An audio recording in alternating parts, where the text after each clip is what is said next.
Za vás, za ľudí, aby sa sny o Slovensku stali skutočnosťou.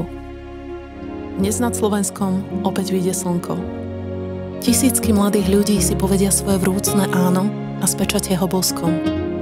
Malá školáčka pribehne zo školy a povie rodičom, že sa chce stať učiteľkou alebo hasičkou. Manžel povie mame svojich detí: milujem ťa, a bude to myslieť vážne.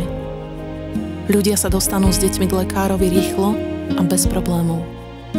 Dnes riaditeľka firmy podpíše kontrakt, ktorý prinesie dobré výplaty do celého regiónu.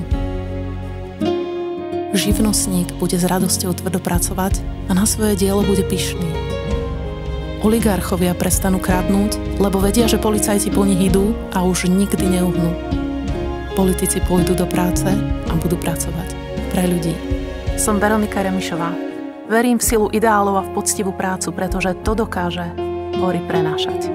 Za vás, za ľudí, aby sa sny o Slovensku stali skutočnosťou.